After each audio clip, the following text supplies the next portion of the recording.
Welcome to the Design Icons podcast, where we talk to creative leaders about work, life, and beyond. Design Icons is brought to you by Noun Project, the world's most diverse and extensive collection of icons and photos for every project.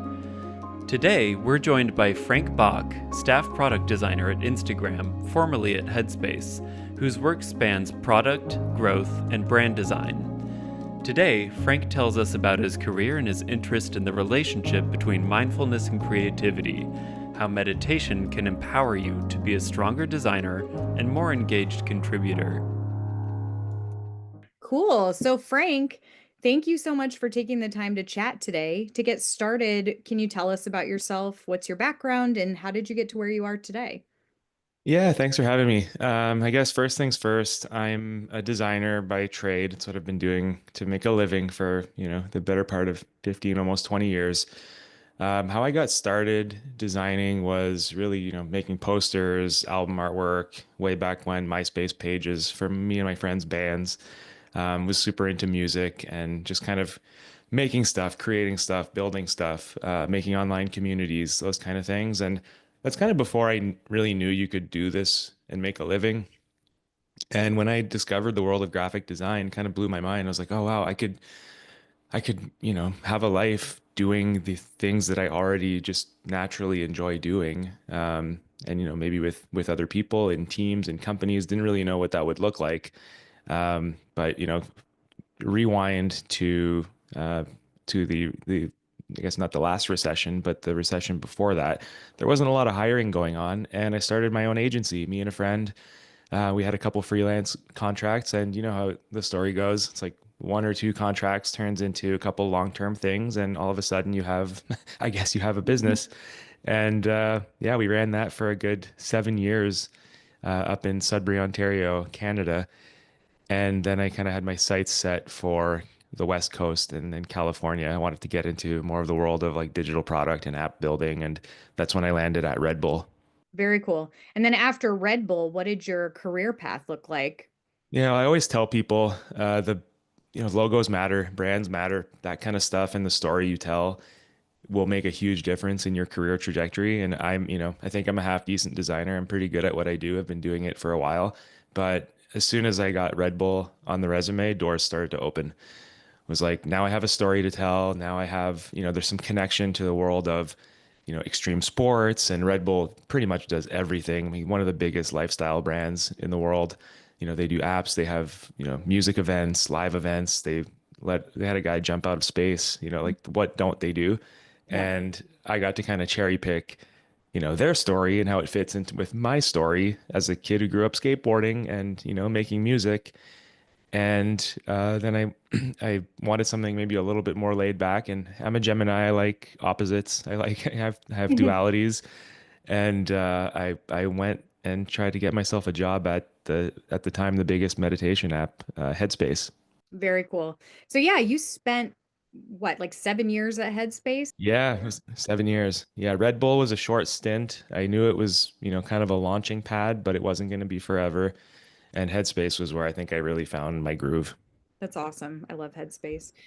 Today, you're a staff product designer at Instagram, which is super cool. There's a lot of cool things happening on that platform with innovation and the product.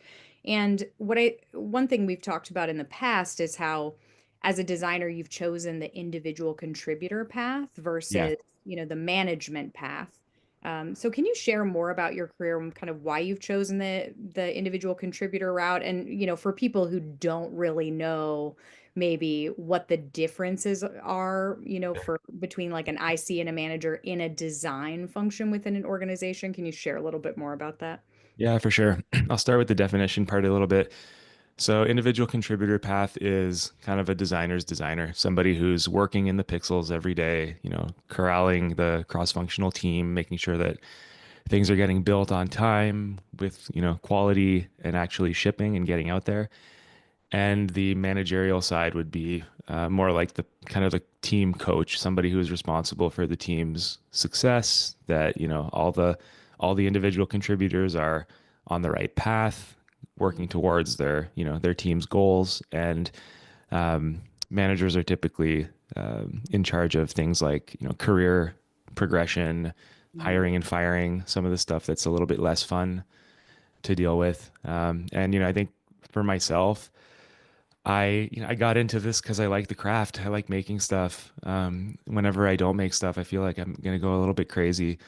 And if there's one thing working at Headspace was really good for was kind of forcing, well, not forcing, that's the wrong word, but giving you space to actually meditate on the job. We used to have 2 sessions a day, um, and a mindful break that was a half hour long every day. So that was a good chunk of time where you could say, I have no excuse. My boss is telling me I can use this time to have a meditation practice. And that's typically the biggest pain point for people is, I don't have time. I don't have time. I can't carve out 10 minutes a day. And that was kind of a blessing for so many years. I got to, reflect and be a little bit introspective about things like, just life and career. And while I'm sitting there in the office in Santa Monica, about to start my day as a designer, having the time to think about like why I do this and what I like Mhm. about it. Even though they say, meditation is not about like thoughts, sometimes it's hard to ignore them. But yeah, I kind of got to thinking, I don't think I want to do the managerial part. I think the people I see in those roles, maybe they get paid a little bit more in some companies, but it looks like a lot of the stuff I don't enjoy doing. And I know it's hard enough to be in charge of your own career. I think being in charge of other people's career or at least guiding them sounded super stressful to me and just not, there's people who can do that job better than I can. And I chose to just stick to the craft part of it. Yeah, totally. That makes a lot of sense. Can you walk us through, as a senior Sure. IC, what your workflow and process are like while you're creating? What's a day in the life on the job like for you now that you're at Instagram? And are there any tools that you Yeah. use regularly or like time management techniques that you found that work really well for you? Yeah, I don't think this is necessarily like specific to Instagram. I think this would apply to somebody at my level, kind of in any company. Um, you are you're typically responsible to chart your own path, figure out what are we building and why, and inform people up and down and kind of create a narrative and a story that works with, company strategy, your team strategy, um, will help you hit goals X, Y, and Z across, the quarter, the half, the year, whatever it might be, and really building confidence that you and your team are headed in the right direction. If you're at my level and you're kind of waiting around for someone to tell you what we're doing and what we're building, you're maybe misleveled or you're kind of not being proactive enough. So I think I have to remind myself every day, like, what are we doing and why? And you're the one in charge of deciding that, which is I guess a big responsibility, but also like, pretty liberating at the same time. Yeah, definitely. Are there any tools that you find yourself like coming back to again and again that you're using on a regular basis or any resources that you have found that work really well for you? I think just competitive landscape of the space that you're in. When I was at Headspace, it was other meditation apps, seeing Mhm. what's going on there, and then looking a little bit wider. Um, especially during the pandemic, we had a moment where live stuff was becoming pretty big. Everybody was stuck at home, so trying to do a bit of a deep dive on what is going on in the world of like live Mhm. meets wellness, so that's like taking a look at things like Peloton. A lot of like meditation teachers and yoga instructors were just using Zoom to run sessions. And we're trying to figure out how do we find our answer to that within the confines of Headspace. And so yeah, not just looking at meditation apps. And then, in the world of um, I guess in the world of like social media, I mean, what doesn't an app like Instagram do? It's kind of, I think Mhm. if you kind of look everywhere, you can find inspiration. I know you're looking for specific tools, but honestly, it's maybe more the focusing on the story I'm trying to tell internally more than specific tools. And it's going to be cliche, but all the AI stuff is big right now. I think just using AI as like a brainstorm buddy has been a huge unlock for me. And it's helped me kind of get better at the things that I'm not super good at. Um, for example, like creating charts or like building out certain like user scenarios and things like that. And just having the AI learn enough about my role and the challenges of my team that it's getting smarter and it's informing me and helping me tell that story and build the narrative of like what we're building and why. Awesome. That's great. Yeah, we don't have to share specific tools or go beyond Mhm. that. It's more kind of like, Well, the answer is there's nothing fancy.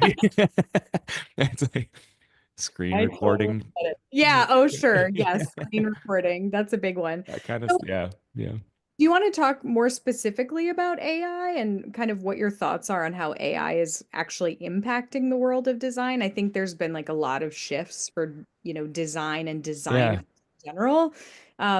But, what do you see as some of the greatest opportunities in this space? You've talked about it a little bit. yeah, I'm interested to know what your perspective is on it because it's such a sure. kind of hot button issue right now. Sure. Yeah, I mean I think you can be afraid of it or you can get to learn how to use it. And I feel like I've been through similar situations before. If I look back a good 10 years, we used to make pretty good living designing websites for small businesses, and then tools like Shopify and Squarespace came out. And, you have to kind of have the foresight to see, okay, this is coming. How do I kind of adjust my strategy and my career to adapt to this? And at that time, it was, let's get on the side of the people who build those tools. So can I find a job at Squarespace, find a job at Shopify, and that stuff like that kind of guided me to move from graphic and brand design into the world of product design. So I think this is kind of similar in the way that you got to know the tools. Still, I think there's going to be a need for designers. We're just going to adapt and work a little bit differently, and you're already kind of seeing it. I think it's like two-sided. There's the kind of fear and the worry around it, and then there's the excitement around what's possible. And I think I'm seeing a lot of conversation online right now around like vibe coding, and it's like, yeah, the people who like building things are using AI to program applications and make stuff. And guess what? The people who were never going to build anything are still probably not going to build anything. So I I think it's not a lot's changing, but a lot's changing, if that makes sense. And things are just expediting and getting a little bit more exciting. Yeah, for sure. So for new designers who are looking to break into their first design role during this time of, massive change in the Yeah. industry, what are, some of the things you would advise they focus on, or how would you recommend getting your foot in the door during this time? I think it might be worth doing a little bit of like a mood board for yourself, even if that's, physical or Pinterest or something of like at the end of, a decade, a couple decades, when you're on the tail end of this thing we call a career, what do you want this all to look like? And, I keep harping back on like storytelling and narrative, but maybe that's cliche, but that's, we're humans and that's what we're best at. That's how we remember things. And think a little bit about what you want those career moves to be. And they might not always land and they might not always happen. And it's extremely competitive out there. But I think having a little bit of a guide of like what does your LinkedIn page look like in 10, 15 years? And what story do you want to tell? For me, that's been super helpful. And in the way that if opportunities come up, I know really quickly if I'm going to say yes or no to those things, if they fit or don't fit the path that I want to be on. Yeah, that's great advice. In addition to all of the incredible work that you do during your day job as a designer, you have a lot of incredible side projects and community focused initiatives that I really want to Mhm. talk about. Um, so, first and foremost, you founded the LA Design and Dev community, which is a really vibrant and incredible community of designers and developers in Los Yep. Angeles, regular meetups. It's amazing. There's a great supportive Slack group as part of that. Yep. You teach design courses, you run Sunshine Shop, which is full of really cool creative merch, and you're also in a band called Monk, Hmm. and you just got back from a tour, which I definitely want to talk about. But first, how do you find time to balance your day job and personal work? I feel like everybody who, has creative pursuits, I feel Yeah. like it's always a big question, how do you Yeah. balance that job that helps pay your bills and grow your career with all of these amazing, you know, creative endeavors outside of that? Yep. People ask me this all the time. I think I'm really good at marketing. I'm really good at brand building and putting myself out there in a way that I'm constantly, I've got a catalog of content and things I can post across social media. So there's always kind of something there, and I'm talking about what I'm doing. Maybe that gives the impression that I'm doing more than I am. For example, the Sunshine Shop, I've got a list of things to do, but I haven't touched it in maybe a couple of months. I know as soon as I have a Sunday afternoon or something, I might, get moving on some of those tasks. But for the time being, it's an online store. It sits there and people buy stuff. And I guess that appears like it is sort of doing something, but in reality, it's not taking any of my time right now. I try to think of projects in terms of like big buildup and then something that doesn't require a lot of maintenance afterwards. So that Sunshine is one of those. And when opportunities come up, then I can carve out some time and make it happen. When I used to work at Headspace, it was really nice that we had practically a 4-day work week. I used to be able to take that Friday and dedicate it to side projects. Now things are different. I don't have that extra time anymore, so I've had to cut back a little on the side stuff. Um, Courses, that was a big push during the pandemic. There was a huge opportunity for learning and development, and I just happened to be already working on some stuff. So when we saw that window open, we were pretty opportunistic about it, and were able to teach hundreds of students on design leadership and things like that. Again, that's been put on a little bit of a pause. I decided I really want to be good at my job at Instagram. I don't want to, half step it. So I've put some things on hold and decided to focus more on kind of my day job. Speaking gigs, I used to do a lot of these things. I think after did Figma config, I sort of felt like that was a good feather in my cap and that I was okay with, you know, chilling on that for a little while. I'll probably do some more, but again, I think I've traded in the conference stage for the dive bar stage, and I'm playing more music with my band. Again, there's only so much you can do, but I also think like if you want it, you will find time for it. I'm a parent. I have a kid. I work a full-time job. The job is demanding, but I still have weekends. I still have some evenings and stuff, and try to be really communicative with my wife on what I need to stay creatively fulfilled and, what makes me kind of a, a happy person. And yeah, I mean, working remote, I guess helps because maybe I save an hour every day that I don't have to be commuting. So I can, maybe carve out a little bit of time to do something else, but I still have the same amount of time everyone else does. I think I'm just really consistent and I'm good at kind of sharing what I'm building and I don't really overthink it. I just kind of focus on output. Definitely. Yeah. It's awesome to see all of the projects that you're working on. And it's great that you share them because it's really Thanks. inspiring for people, even like myself, who, have dreams of doing a lot of creative projects outside of work. If you're enjoying this podcast, you might also love exploring millions of beautiful icons and photos at nounproject.com. Our community of designers and photographers from over 120 countries is building the most diverse and extensive collection of icons and photos ever created.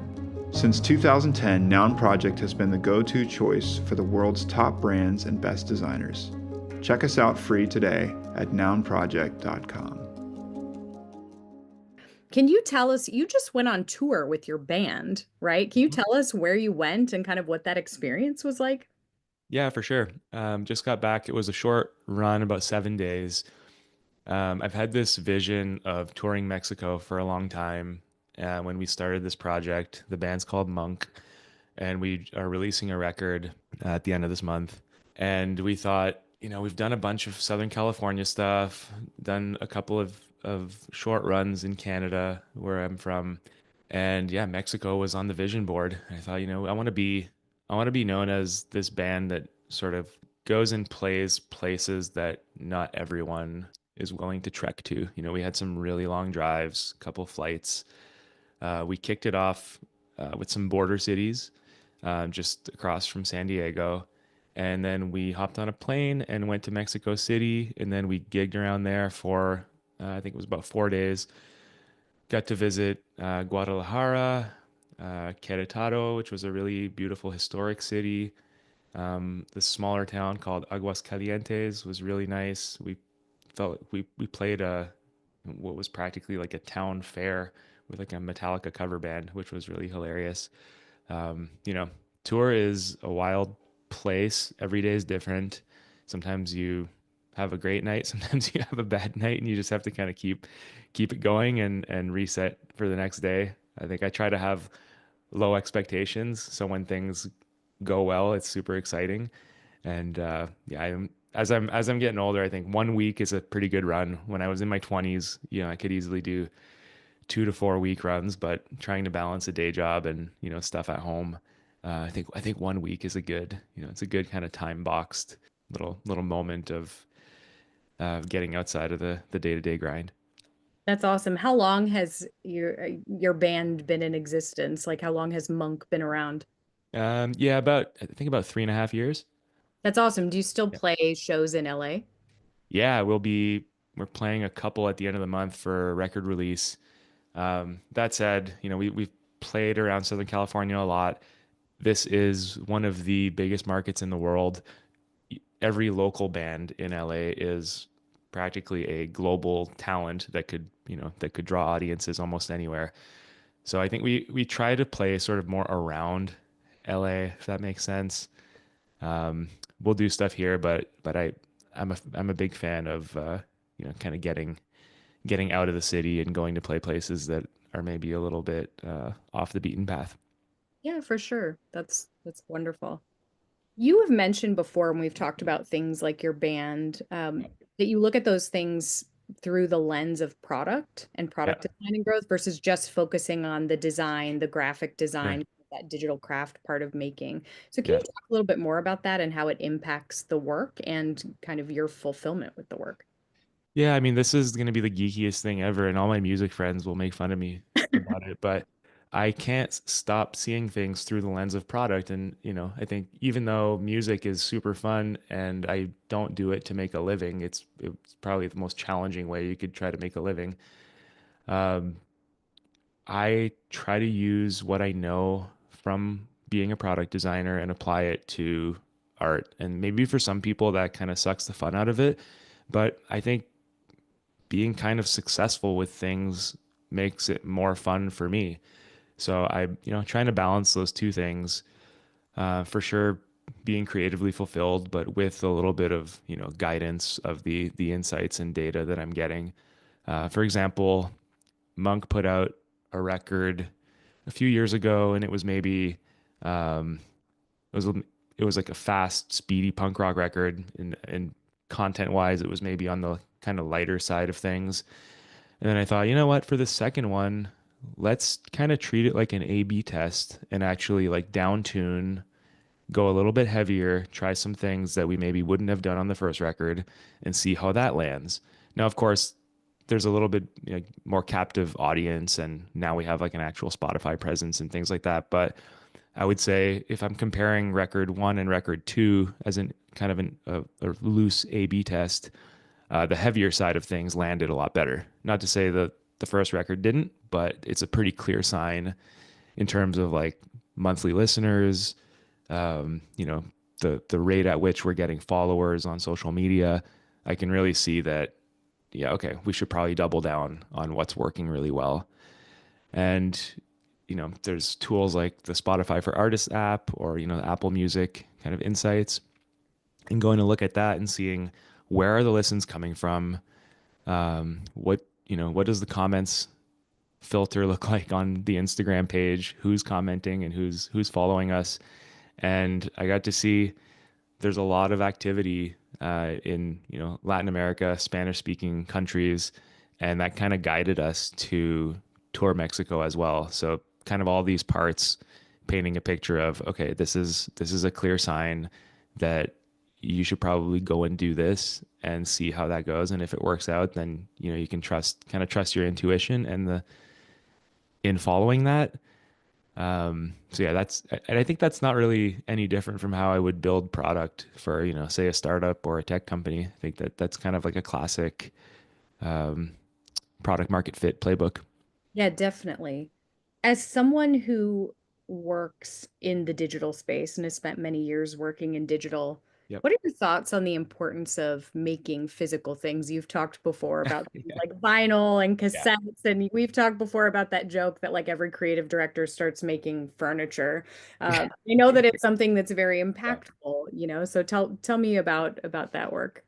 Yeah. I mean, I think we spend so much time making digital things, and they're pretty, um, they don't live forever. Websites and apps kind of come and go with updates, and eventually that award-winning piece of design you might have created 5 years ago, um, has been sunsetted or replaced with something else, or uh, it's all very, um, I guess, like transient. And I think as designers, we have this creative itch and this urge that's probably driven us to take this as a career path. And I grew up idolizing the greats, like Massimo Vignelli and people like Paula Shear and people who, have made long-standing pieces of brand identity.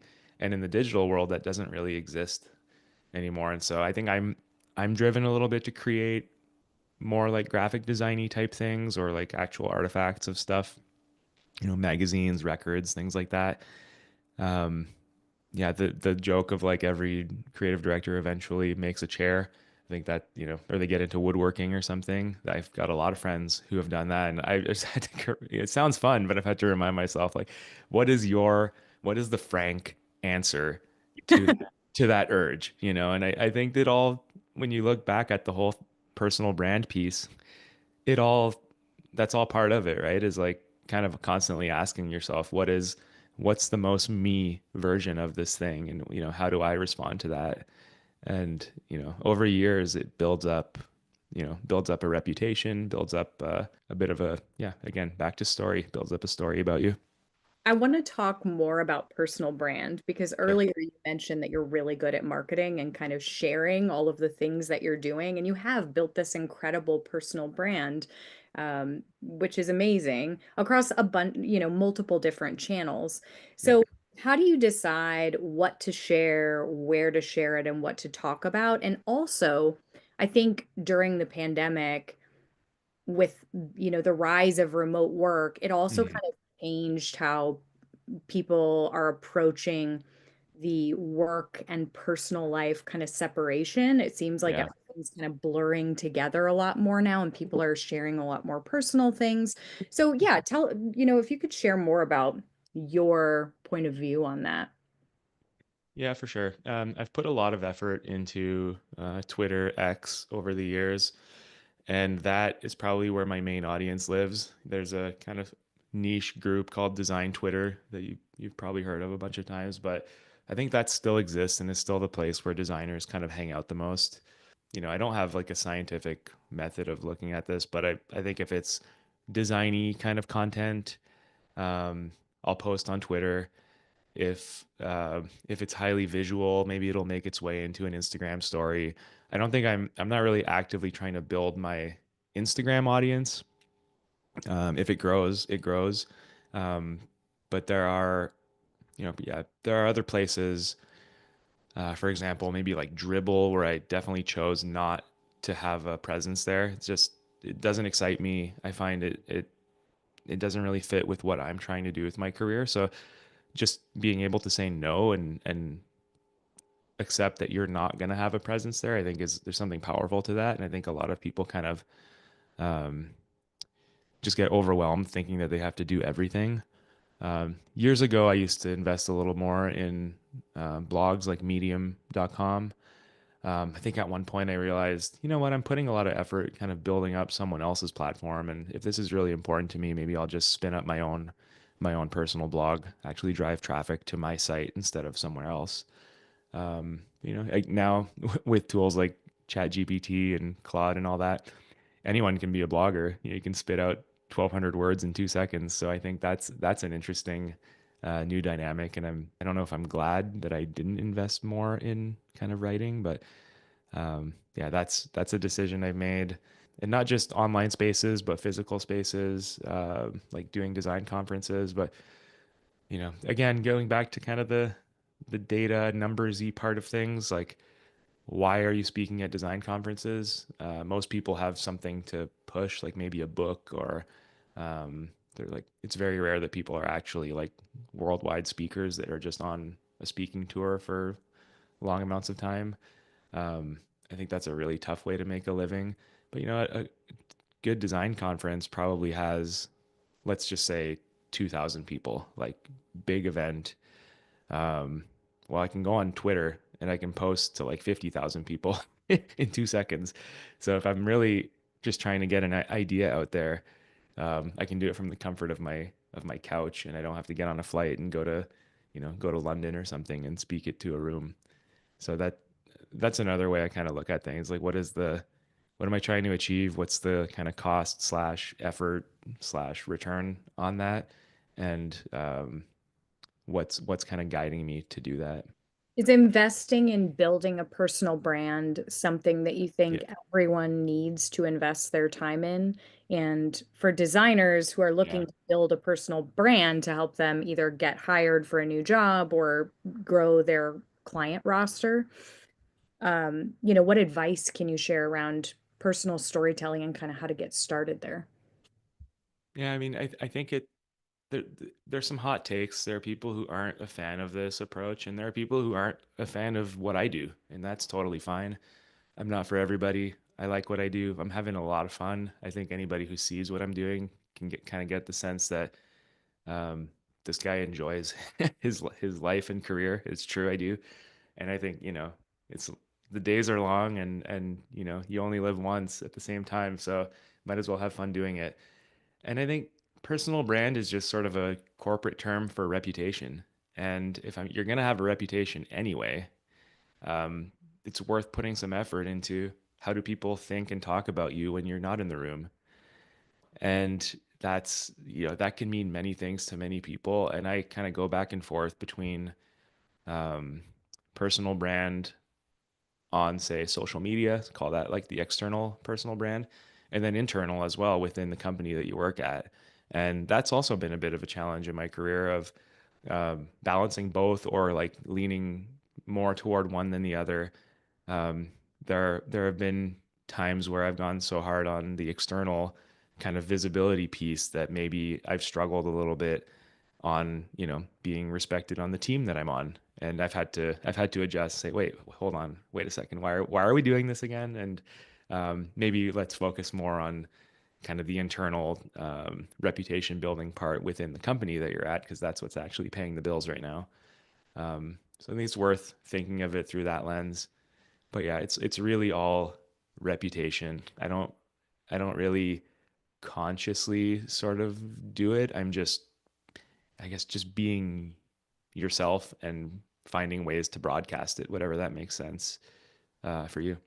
Definitely. Well, I have a couple of questions to wrap it up here. First and foremost, what is one of the biggest challenges you've experienced in your career and how did you handle it? What was the outcome? Yeah, I guess moving from Canada to California and kind of wrapping my mind around American corporate culture was a bit of a trip. I used to run my own agency. I was kind of the boss in charge of all the stuff, for better or for worse. And adjusting to being a senior designer at a company where I had to be maybe more of a team player and kind of rethink what ownership meant. I think I kind of struggled in that for a little bit and had to find ways to make sure that I was doing the best work that I could and not get kind of bummed about the situation, even though it's what I really wanted. It was a um, bit of a shocker. Um, and then going from like agency world into startup land, I think the ways we measure success in both those environments are so different. Um, Agencies are a little bit more like craft focused and sort of focused on appeasing the client and keeping the contract and extending the sprint, and these are things maybe they don't tell you that in exact words, but you kind of get the feeling. And anyone who's ever been on a big contract that's winding down kind of knows that gut feeling when that's starting to happen. Whereas startups are a little bit more kind of experiment driven, testing and iterating what's working. And if you have an audience already, you're able to get quick feedback and figure out what to build. And then in my startup experiences, that's really been like at places like Headspace that are were maybe more in the wellness world, and then now switching from kind of wellness into social media. That's been an adjustment too of uh, what does good design mean in both these contexts. Definitely bigger audience in the social media world. Um, a lot of different ways to approach the work or think about the work depending on how it's monetizing. For example, Headspace was a subscription based business, so you kind of live and die by your monthly and annual subscribers, and if that's not hitting, then the business has problems. Whereas social media is a little bit more advertising based, so I think just kind of understanding how does this place keep the lights on, and how do I apply my design skills to to serve the users, but also make sure that we can stay profitable. What's been one of your biggest wins, either career or personally? I think working at Headspace for so long and having that feeling that I was truly helping people improve their life. Like we would get app store feedback and letters to the office that were like genuinely touching. And of course, there were some people who weren't a fan of the app who thought, how dare you package traditional Buddhist teachings, in a monthly subscription. We would definitely get that, but that was like 0.0001%. The rest of it was like really, really incredible feedback, and just knowing that you helped somebody get through a tough time in their life, or maintain a practice, and maybe they were a little bit of a kinder person, better parent, more patient. I think that is like something I'll carry with me forever. And then outside of work, releasing a record and playing shows in places that I never thought I'd visit, that's been really, really rewarding. And just the fact that I was able to get this piece of vinyl out into the world and into people's hands and into their record collection, that feels really great. It's like a true physical artifact. It lives on people's shelves. They can listen to it. I did the artwork, wrote the music, marketed the thing, strategized, and it just feels like the sum of a lot of effort kind of packaged in one little piece of design. Frank, when you look to the future, what gives you hope? I think like the resilience of people. I think we're in a tough time in the world, and no matter how technology changes, whether that's AI or whatever's coming up next, I think humans always find ways to make things meaningful. I try not to think about it too much and kind of be more present than like reflective or future thinking. But yeah, I think just faith in humanity and that we get through tough times, and then we'll continue to do that. Amazing. Frank, thanks again for taking the time to chat today. I really appreciate it. No problem. Thanks for having me. It's always good to catch up. Another big thanks to Frank Bach for speaking with us today, and thank you to our listeners for joining us for another episode of Design Icons. We'll see you next time.